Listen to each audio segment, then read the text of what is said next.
Thank you, Larry, for that lovely introduction. And thank you all for being here. It's really great to be back to talk with you. So I'm going to talk about Asian Americans, affirmative action, and some of the attacks on DEI. I'm going to try to draw a thread through some of the history that has led us to this moment that we're in right now in education in particular. So I'll start out talking a little bit about affirmative action, some of the background. I'll go into kind of how Asian Americans fit into this, particularly because the case that made it to the Supreme Court, as some of you may know, featured Asian Americans as kind of plaintiffs. And then I'll turn to the kind of more recent attacks on DEI, some of the DEI bans that have been happening, and what the consequences of that are as well. So we're going to go to the next slide. Larry just told me earlier, it's kind of gave me a little bit of a chill to hear that Dr. Martin Luther King stood in this very spot many years ago, which is such an honor and feels like a great weight as well. So there he is, speaking to President Lyndon Johnson. So I'll say a little bit about the background of affirmative action. So in 1965, President Johnson expanded the affirmative action used to mean simply non-discrimination. So the federal government said if you have a government contract, you can't discriminate on the basis of race. And President Johnson said, that's not enough. We need to actively recruit minorities into government contracts. And he said, he gave a famous speech at a historically black college, Howard University, and he said, you don't take a person who for years has been hobbled by change and liberate him, bring him up to the starting line of a race, and then say, you're free to compete with all the others, and still justly believe you've been completely fair. Thus, it's not enough to just open the gates of opportunity. All our citizens must have the ability to walk through those gates. And so he said, if you want a government contract, you have to kind of take affirmative action to increase minority representation. 1967, he added women to those policies. And, I always like to point out that even President Nixon, not known for being a kind of racial justice warrior, Republican, brought many Southern whites to the Republican Party, but he expanded it and developed the Minority Business Enterprise Program.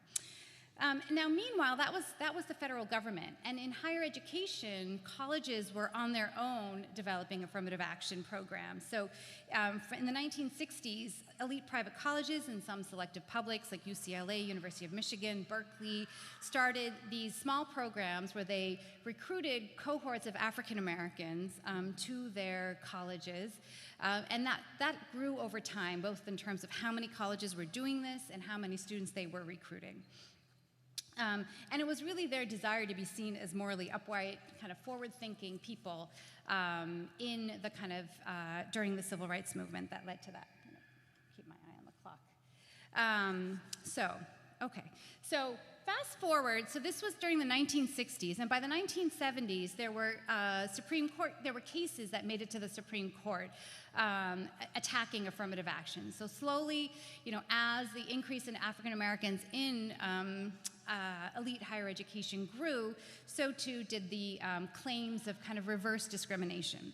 So the first case that made it to the U.S. Supreme Court was University of California versus Bakke. This was the medical school where Alan Bakke claimed that he experienced racial discrimination. He actually won that case, but the decision said that, well, you can't have a racial quota, but you're allowed to include race in admissions as part of a holistic process in the interest of diversity. So in order to create a diverse student body where everybody benefits and we all learn because we're talking across difference. So that really opened the door to affirmative action and how we were going to think about it going forward. The justices, there were two cases in 2003, another in 2016. The Supreme Court in each of these cases said, yep, we can continue to have affirmative action in college admissions. However, in 2023, there were two cases, Students for Fair Admissions versus Harvard and Students for Fair Admissions versus University of North Carolina, Chapel Hill. And in this decision, the justices struck down affirmative action. They said that it violates the Equal Protection Clause of the 14th Amendment because they said you can't measure the outcome of diversity, the racial categories are imprecise. There were a few different kind of arguments. And this was all, related to the 14th Amendment and the Civil Rights Act. And, I always like to point out that these are laws, this is the constitutional amendment that were passed in order to protect formerly enslaved people, right? The 14th Amendment, right on the heels of the Civil War, the Civil Rights Act. And these were now being used to say you can't have these policies that kind of try to right those wrongs. I also like to point out that, two of the justices on the Supreme Court have explicitly stated that they were the beneficiaries of affirmative action. Two very different justices. Justice Thomas, who is very much against affirmative action, and Justice Sotomayor. We don't know about, Ketanji Brown Jackson could very well have benefited from affirmative action as well. So it does things like diversify our Supreme Court. Nevertheless, this is how this was kind of overturned. And of course, part of that decision was a changed Supreme Court. So President Trump, in his first term, appointed 3 of the justices that are now on the Supreme Court, and that sort of tilted the kind of balance of the court, and that we think led them to take this case, even though there were previous cases that had already decided this issue and overturned them. Okay, so let me say a little bit more about the case. Students for Fair Admissions. Who is Students for Fair Admissions? Students for Fair Admissions, although they represented Asian Americans in the Harvard case, it was led and financed by a man named Edward Bloom. Now, Edward Bloom is, what I call an anti-racial justice activist. Now, he might even say that that's who he is. He's a financier, so he kind of brings people together. He recruits lawyers, he recruits plaintiffs, and he really has attacked any policy related to race. So the first case that he won, major case, was Shelby versus Holder. And this was a case that gutted the Voting Rights Act. So the Voting Rights Act was passed during the Civil Rights Movement to prevent laws like, literacy requirements, basically laws that prevented African Americans from voting. And anytime you changed a law, you had to get what we call pre-clearance from the federal government. That was struck down in Shelby versus Holder. States immediately started implementing changes to voting, making it harder for marginalized groups to vote. And you can more recently, President Trump has tried to say you have to show proof of citizenship for voting, and we know again that that's going to affect marginalized voters if you have that in place. Although he hasn't been able to implement that yet. So that was Shelby versus Holder, and then in 2013. He pushed Fisher versus Texas. So this is Abigail Fisher, who he's standing next to in that picture. She was the daughter of one of his friends who had applied to University of Texas. And he tried to strike down affirmative action in that case. He lost that case. And then he turned to Asian Americans to make his case, thinking, well, if I get a racial minority, then it will be easier to make a case that they're experiencing racial discrimination. And of course, he was not a lone actor. He had plenty of conservative funders to support the case. And I think I said this already. Oh, maybe just click once more. There's another bullet yeah. So that it was aided by a changed court. I think I mentioned that. Okay, so that's kind of the history and how we kind of got to where we were. So the first class to be admitted post-affirmative action was started college just this past fall. And I'll say a little bit more about those outcomes in a moment. But first, let's go to the next slide, talk a little bit about how we can think about affirmative action admissions, what are the arguments that people have made for this policy. So there are really 4 arguments that we make, and I talk, this comes from my book, is Affirmative Action Fair. The first one that I mentioned earlier is the diversity rationale. This is the main one that was accepted in court, and it's very much a part of how universities talk about diversity for their colleges. It increases, we have a lot of research now that shows that having a diverse student body increases discussion of racial issues. Students tend to have more positive racial attitudes, intellectual engagement. There are a whole host of outcomes that we know come from being on a diverse campus. And so affirmative action was one way to increase racial diversity on college campuses. And again, this was the one that was defended in court. But there are other, I think, very reasonable arguments for affirmative action. The furthering of equal opportunity. This, of course, was the original goal of affirmative action, right? Back in the 1960s, this was all about racial justice. We know today, although we have come a long way as a country, we still have dramatic race differences. If we look at the median household wealth for whites in the United States, it's $187,000. For African American families, it's $14,000. So, you know, it's an over tenfold difference in terms of wealth accumulation. And this is due to generations of economic advantage and disadvantage. And so, you know, there are a lot of ways in which race still seems to play a role in our society that could be combated through something like affirmative action. The third argument is that there are benefits to society. There's kind of lost talent, right? We know that there are amazing young people of all races, of all economic strata, and we lose, you know, if they are not able to take advantage of a really high quality education, we may lose that talent to society. And lastly, reparations. You know, reparations is this idea that the country has harmed particular groups through certain policies, right? Enslavement, racial segregation, unequal schools, all of these things that continue to play a role. And this would be a sort of small way of compensating for those harms, one way. And so these are some of the arguments that have been made for affirmative action in different places and different times. So let's talk about why not affirmative action. What are the arguments used against it? The first argument that is most common, and this is the one that the Supreme Court accepted, was that it's racial discrimination. So Justice Roberts famously said, the way to end discrimination is to end discrimination, right? That even if you are selecting on the basis of race to increase representation, well, that's still discrimination. These arguments often use the language of civil rights, right? You'll sometimes on these very conservative websites, you'll see a picture of Dr. Martin Luther King claiming that he would have been against, he actually expressed support for the policy in his lifetime, but this is the sort of idea. And again, this really ignores racialized disadvantage apart from class. And again, there's an irony in using these laws, right? Colleges are allowed to actually discriminate on the basis of class. So think about that for a moment. If you can't pay, a college is not required to be need blind in their admissions. They can say, well, you know, this person is able to pay. We don't have any more financial aid. This is fee for service. You can't come. They're allowed to do that. We don't have any anti-class discrimination laws. But we do have anti-racial discrimination laws because we passed these because of the history of enslavement in our country, and now they're being used for the opposite reason. The other argument that is sometimes used against affirmative action is that there's a mismatch, right? That students won't flourish on if they're beneficiaries because they won't be academically prepared. This kind of intuitively makes sense, but the research actually shows the opposite, that students, the more selective college they're on, they're more likely to graduate. And this is in part because those colleges have higher graduation rates and they often have better resources to support students.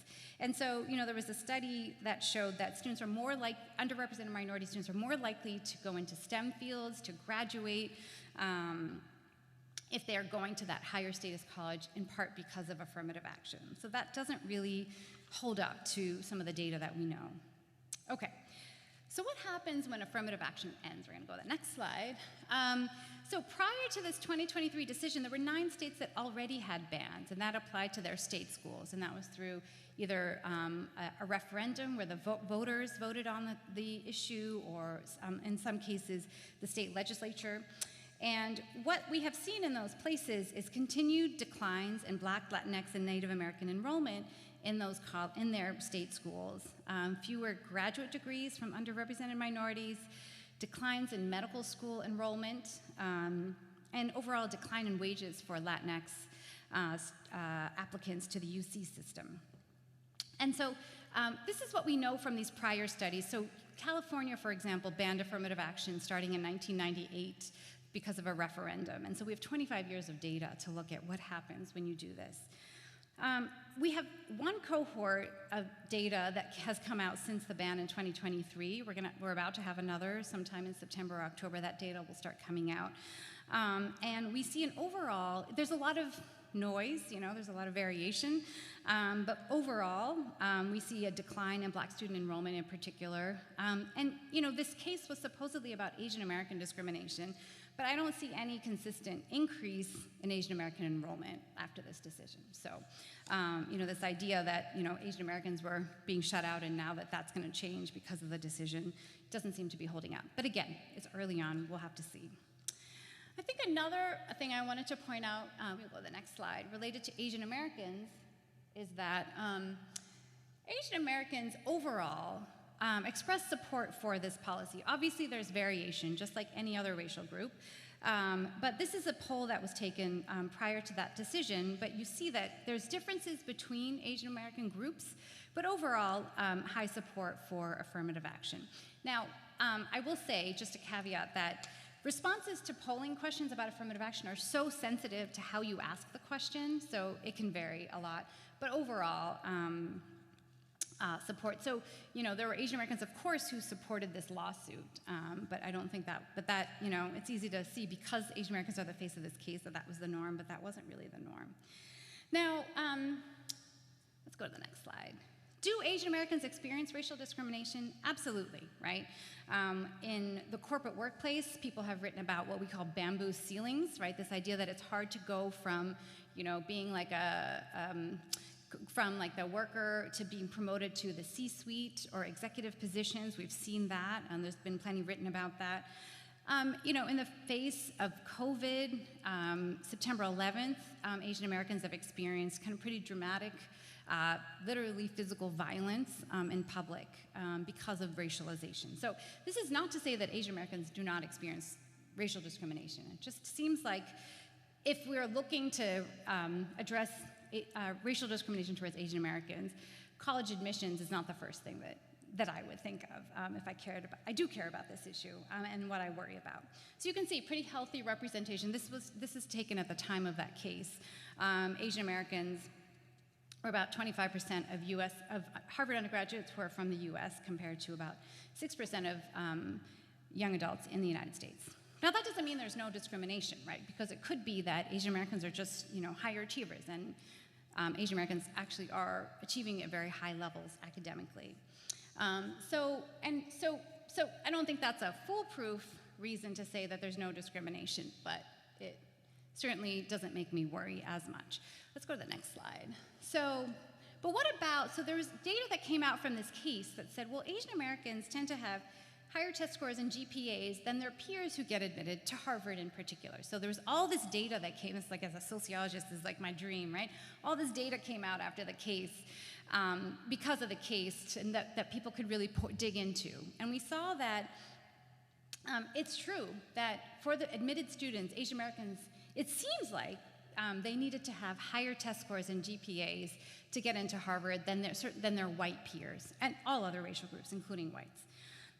But what we found was that it's actually, that's because admissions is holistic, right? I mean, Harvard says we don't just admit students on the basis of their academics, it's holistic. We're looking at lots of other things, and it turns out there are other factors when you look at the data that are privileging whites over all students of color. So this includes things like legacy admissions. Because previous generations tended to be more white, the white students are benefiting from legacy admissions. Donors, donor lists that they have. Athletic recruiting, again, there are athletes of all races, but they tend to favor whites compared to every other racial group. Wanting representation from all 50 states. People of color tend to live on the coasts, that seemed to play a role. Diversity of intended major. They want to make sure that we have students who are interested in the humanities and the arts. That tends to favor white students. Even diversity of parents' professions. So there are all these things. Now, we may disagree with some of these things. I'm sure some of you are like, well, that seems ridiculous. But they are not based on race, right? So you might say, well, I disagree with legacy admissions or athletic recruiting. But these were not designed to exclude Asian Americans, right? So, they are actually legal, right? There's actually a bill in Congress right now to try to prevent legacy admissions. I don't know if it's going to go anywhere. Some states have banned it. But for now, that's the irony. Like, that is legal, but considering race is not. Okay, now what about this thing of, you might have heard this thing about personal rating, right? That will, some people called it personality, right? Why did Asian Americans tend to have lower personal rating? And there's a social scientist who dug into this, and she found that one of the things that seems to play a role here, first of all, those differences were quite small. They don't explain that difference in GPAs of admitted students, but some of what's driving it is, again, white students are more likely to have gone to private schools. Now, that personal rating is supposed to be things like grit, overcoming obstacles, these kinds of things. Guidance counselors in private schools are really getting to know students super well, writing long narratives that seems to help them get into these elite colleges, right? And they do a pretty good job of that. Whereas if you think about even, really strong public schools, guidance counselors tend to have a lot more students, a lot more cursory kind of look at their students. So that seems to be playing a role. But again, it's not the biggest driver of those differences. So that whole thing about the personal rating thing, again, we might see, the district court actually out of Boston, Justice Burroughs said, there's something weird about that personal rating thing, but that doesn't seem to be driving these outcomes. So Harvard, you need to look at that, but that's not sort of what is driving it. So that's a lot about affirmative action.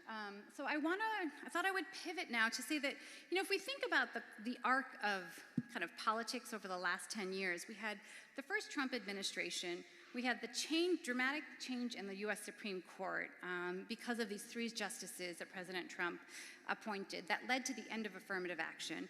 Fast forward 2025, in January, President Trump is back in the White House and is continuing his anti-racial justice agenda. And really, the attacks on DEI have been kind of nonstop since then. So affirmative action was just one piece of this sort of broader issue of DEI in higher education. So I want to broaden out now and talk specifically about what's been going on the last few months. I have this little video that I thought might be helpful to show, and let's see if we can get it going.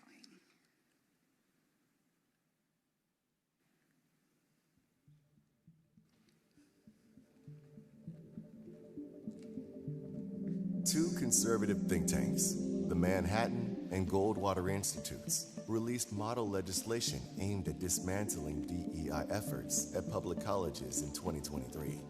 Since then, numerous bills have been introduced across the U.S. to ban DEI practices in hiring and admissions and diversity training. Some have become law.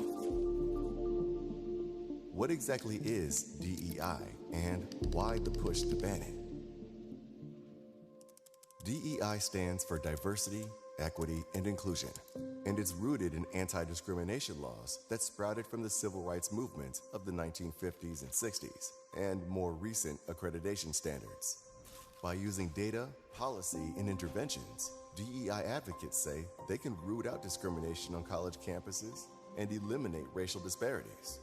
Supporters argue DEI fosters a more inclusive campus. Detractors, including conservative lawmakers, contend it's divisive, violates free speech, and wastes taxpayer money. They argue that DEI efforts prioritize certain groups over others. Experts warn that DEI efforts could have costly consequences, from job losses to financial setbacks for colleges. Legislators have sought to ban 4 main tenets of DEI practices: diversity statements, identity-based hiring and admissions practices, diversity offices, and diversity training programs. Diversity statements require job candidates to explain their contributions to DEI work, but are viewed as a political litmus test by some lawmakers. A ban on using a candidate's identity to determine hiring and admissions would deter several initiatives to diversify administration and faculty ranks on college campuses. DEI officers are often tasked with responding to complaints about gender and pay inequity, disability discrimination, and sexual harassment. But they're now under fire from many people who see them as ineffective, dividing people based on their identities and promoting liberal ideologies. Diversity training is often used as a tool to help employees on college campuses understand their own biases and identify and report discrimination when they see it. Critics argue it's often poorly executed should not be mandatory and is often ineffective. Altogether, DEI efforts have been patchwork solutions to address systemic inequities in higher education, with graduation rates for marginalized students still lagging behind those of white students.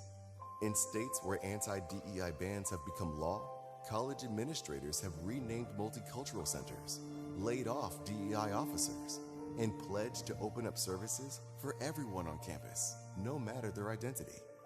DEI advocates say the banning of their efforts will have devastating effects on minority enrollment and overall campus diversity. Those opposed to DEI efforts say colleges should find fairer and more legal ways to fight discrimination.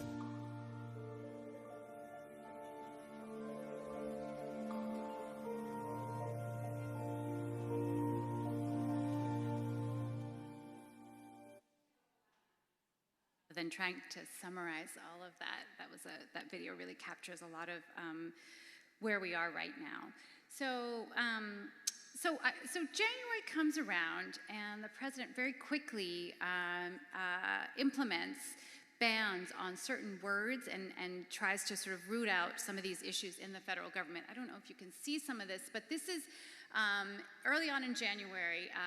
The federal government basically told all of these federal agencies that we need to end all of the projects, policies, research projects that use, and there were some of these keywords. You know, you'll see even like BIPOC, Black, women, of course men is still in there, but women is in there. Culturally appropriate, culturally responsive. There's a ton of words that were sort of in this dragnet of we are going to end these, again, programs, policies, etc. You may have heard about some of the ending of federal grants by the National Institutes of Health, National Science. I lost a grant from the National Science Foundation because it talked about race and racial inequality in education. And so this was happening very quickly in the federal government. And when we think about education in particular, we can go to the next slide. This sort of was a continuation of what was starting to happen in some states that then got pulled into the federal government. So in 2023, Texas and Florida passed bills, Texas and Florida, very conservative governors, passed bills prohibiting public colleges from DEI initiatives. And sometimes it's like, well, what exactly, or how are they defining DEI? And they talked about DEI offices, so some of these colleges had to fire some of their staff, race-related programming or training, consideration of race in hiring, affirmative action employment, which is still legal, which is, employment is different than admissions, which obviously is not allowed in admissions anymore, racial identity-based student clubs, and race-related instruction. So just one example, I'm a sociologist. In Florida, you could no longer take a sociology class to meet some of your distribution requirements because they thought, well, sociologists like to talk about race. We don't want to talk about that. And so those were the state bans. And then President Trump pulls that into the federal government. And so, of course, we had the ban on affirmative action 23, but in I think it was in March, the Office for Civil Rights. Now, the Office for Civil Rights used to focus on protecting students with disabilities, racial minority students who were, claims of racial discrimination, but now sent a letter banning DEI if a school or university was to be eligible for federal funds. So, schools get federal funding, particularly low-income schools we call them Title I schools, school lunch programs, all kinds of projects. In higher education, we have, of course, federal loans for low-income students. That's a big one. Federal grants for research. Our universities and schools are very dependent, particularly universities, on the federal government. So there was a letter that said, if you don't comply with this within the next few weeks, we're going to withdraw funds from your university. And you may have seen some of the headlines. They've been really pushing hard on this. Harvard in particular has been in the spotlight, but they're not the only one. But really pushing on, you need to end, you need to punish these students, you need to, sometimes in the name of combating anti-Semitism, sometimes in the name of protecting women by barring trans students from sports, for example. And so we've seen these threats and withdrawals of funding. Now there's new attacks on international, I'll get to the international students in a second, sorry, getting ahead of myself. So, the NIH and NSF grants, and so the interesting thing here is a lot of the sciences are really being affected. The medical school has been really strongly impacted by the end of these federal grants as well. And so this is a way that the federal government can intervene in organizations that are not part of the federal government because we're so tied financially. And what we're also seeing is something that a political scientist called anticipatory obedience. Anticipatory obedience is this idea that, well, I'm worried that the federal government is going to take away this money or that I'm going to get sued, so we're just going to change everything. We're going to scrap our DEI office. We're going to scrub our website just to protect ourselves, right? This idea that we kind of comply with a policy even before we know if we really have to. Some universities quickly renamed or scrubbed their DEI websites or eliminated DEI offices in response. So we're seeing, at Harvard and everywhere else, fewer graduate students being recruited, fewer students wanting to go on to graduate school, and this is going to affect the next generation of research because we're not able to do what we were historically able to do. And so this is what's been happening. Teachers' unions, a lot of organizations, though, are pushing back. Teachers' unions, the American Sociological Association, the American Association for University Professors, the Legal Defense Fund, they've all filed lawsuits, and judges are responding. This is all, you probably, it's kind of hard to keep up. Yesterday, I was like, let me make sure that I haven't missed anything. Federal judges have stopped the implementation of this DEI ban, saying, well, you haven't really said what is DEI? What exactly are you banning? And if you can't say what you're banning, then universities don't know how to comply. And so because of that, it violates the First Amendment, the right to free speech, right? Because we don't know exactly what you're telling us not to do. And a different judge concluded that the claim of DEI being against anti-discrimination law was wrong. You can see this looks much smaller in the slide than I thought it was going to look, but this is just a summary of, there's a real back and forth between the government and these lawsuits that these civil rights lawyers are really pushing hard on in a lot of different domains, but in these policies in particular, because. And so it seems like a lot of these battles are going to be fought in court, actually. And then the question becomes: is the federal government going to comply with what the judges rule? And if they don't, and that's when you hear these talks of like, are we about to enter a constitutional crisis? Then we're in a constitutional crisis. I don't think we're there yet, but it's definitely one of the possibilities in the next years. Okay. Other federal actions compared to DEI. This is very new in the last few weeks. There's, the travel ban on 12 countries, outright ban on travel from those countries to the United States. International students, I think I don't know why they don't understand this, but our international students often are often subsidizing domestic students. They don't get as much financial aid as American students. They're often paying full fare. So, bans on international students coming to Harvard is going to again be devastating for Harvard if that continues and that doesn't get stopped by a judge. And for Chinese students in certain fields, right? This sort of fear of this kind of yellow peril trope is being reignited by the federal government. So again, talking about discrimination and racial stereotypes about Asian Americans, you see it here more than you see it in college admissions.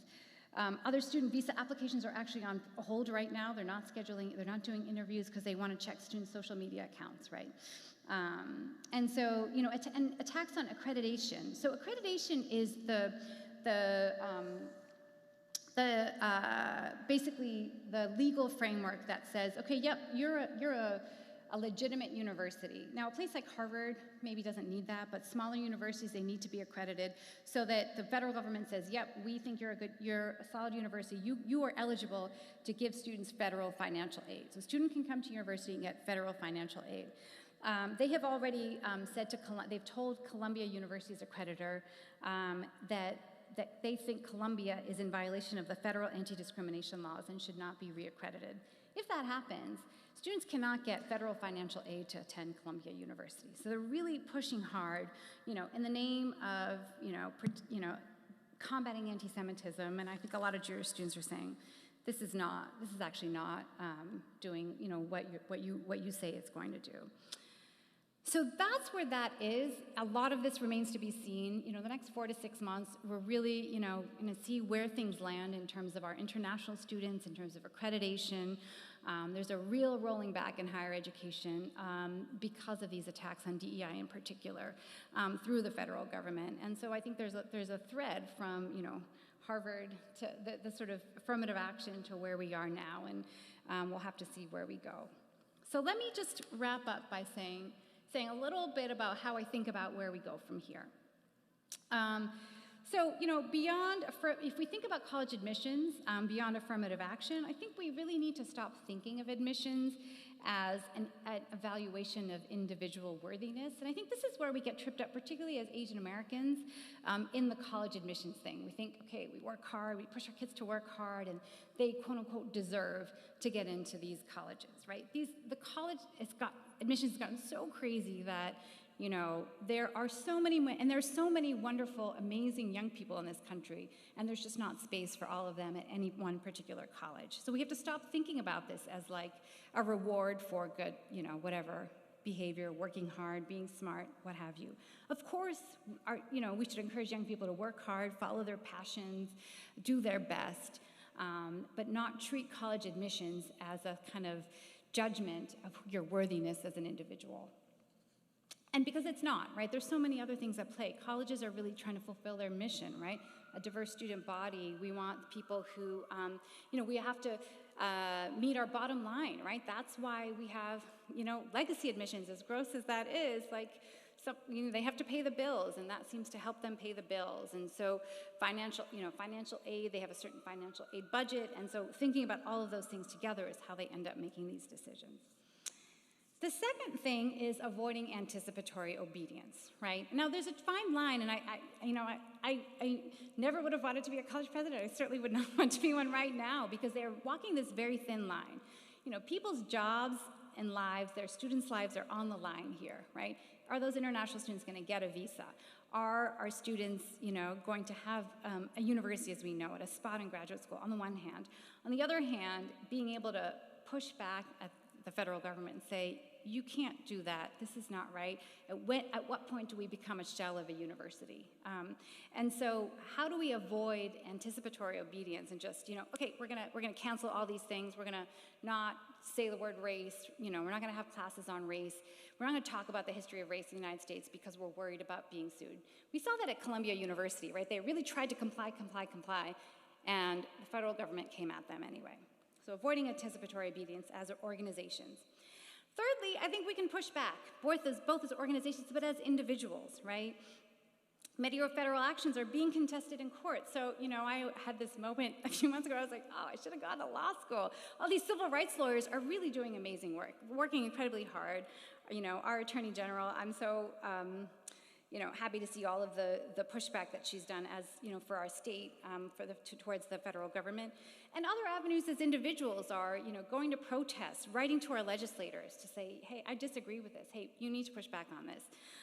Supporting, the work that our legislators do to protect some of the rights that we have and racial justice.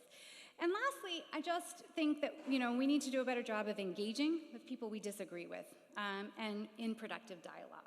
And so sometimes we have bad faith actors who don't really want to talk and don't really want to engage, and, that's not what I'm talking about, but people who are really, you disagree with, who don't think like you, but are willing to have that conversation. Those are hard, and I think we avoid them much more than we used to. And the more we can humanize people and really understand, well, your worldview is so different from mine, but let me understand why and what we can agree on. I think that is very helpful as well.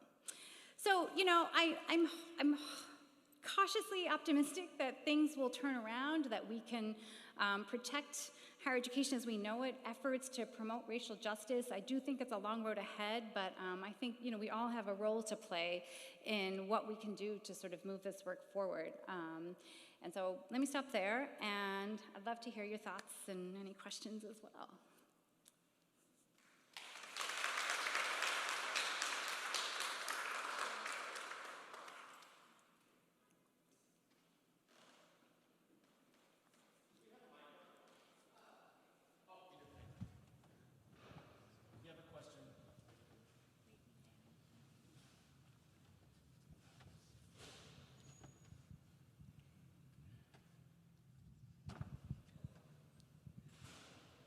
Hello, thanks so much for talking. I'm curious about the point you made of like trying to not see college admissions as a measure of individual worthiness. Yeah, to me that seems like a really challenging thing to ask of like parents or even like Yeah. teens. Yeah.